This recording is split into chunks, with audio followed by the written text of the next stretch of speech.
is that there was a decline in manufacturing production of 12.4% and that 3.8 million jobs have been lost.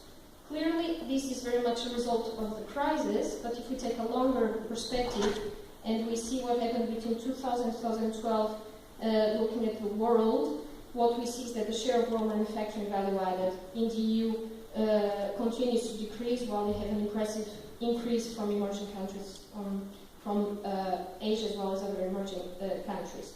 So the key message here of Business Europe is pretty simple, is we believe that Europe is going through a process of deindustrialization. We think industry is extremely important.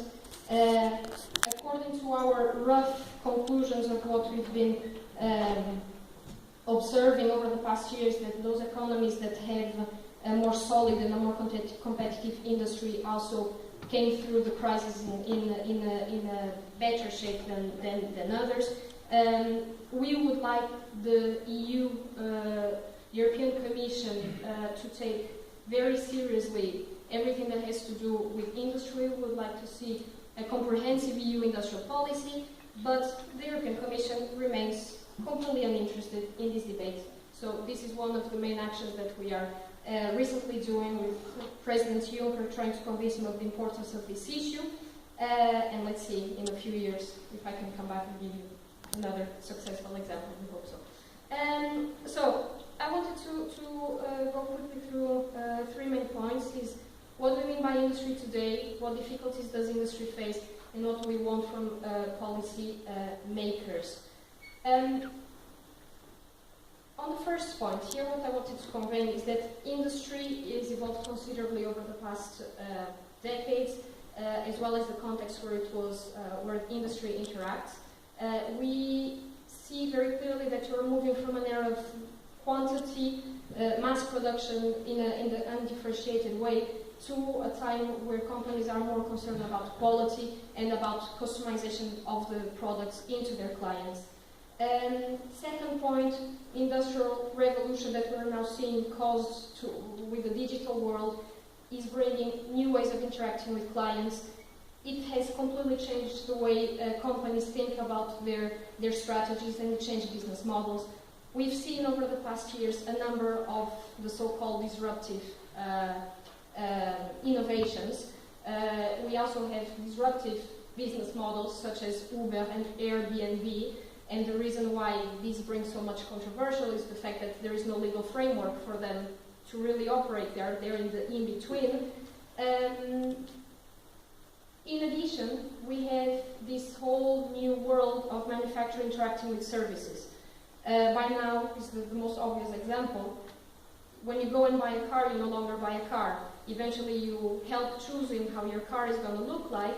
In addition, you buy the insurance from that brand and the after-sales service, and probably you also need a loan, and you even take it with the financial arm that company has created. So what you see is that a lot of industry now has incorporated into their business models services.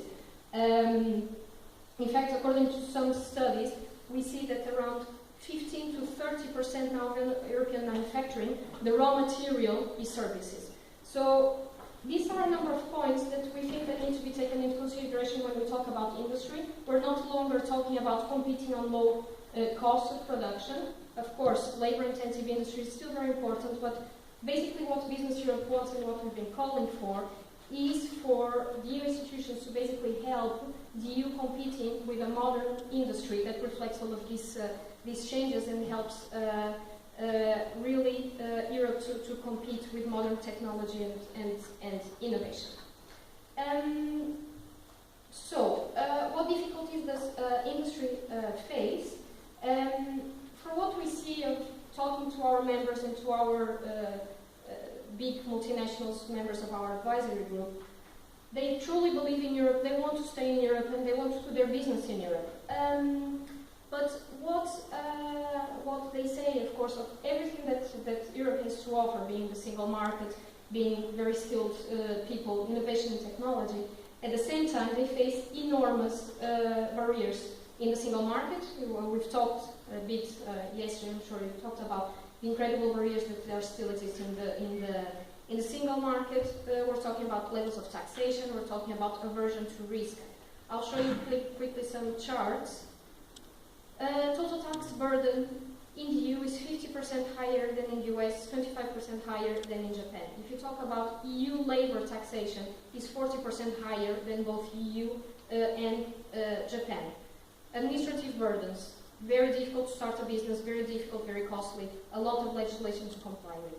Energy prices, 2.5 times higher in the EU than in the US. We talked yesterday also with the speaker yesterday about research and innovation. The US invests per year 100 billion more than Europe on research and innovation. So there are still a number of big problems that prevent companies from taking full advantage and to fully fix themselves in Europe, and these are many of the issues which Business Europe works basically in Brussels. So what do we want from the European institutions, what do we want from President Juncker, what do we want from members of the European Parliament is to basically understand how important it is, how many issues are involved, and whenever they come up with new ideas for legislation to really take into consideration the impacts on industry and on companies overall. If I may, just before I finish, I'm just going to say 2 words on SMEs. We're always using this sentence, we're always making fun of ourselves as well in Brussels, because we're always saying that SMEs are the backbone of the economy. But I mean, it is very true. And SMEs face quite a number of problems right now. And you, being from Greece, you probably know more than anyone, not only in terms of financing, but companies overall also face incredible administrative burden. So in terms of the financing of and access to credit to SMEs, Business Europe is working in three main issues here, being banking, how to better access bank loans at better conditions and more easily. Second, developing alternative routes to bank lending, because in Europe we're extremely dependent on banks for financing of companies, while in the US you see that is not at all the case. So developing alternative ways of financing, being through venture capital or through, as you presented yesterday, MIFID is an important one, the stock exchange for SMEs and so on. And lastly, we're doing quite a bit of work on everything that is EU financial instruments for SMEs. We have a number of examples of cases that we think they are working well. Still, not everything is perfect, but the Commission here is doing a really good effort, and we're trying to help them out on developing these financial instruments for SMEs. I think I was probably too long. I'm going to stop here. Thank you very much.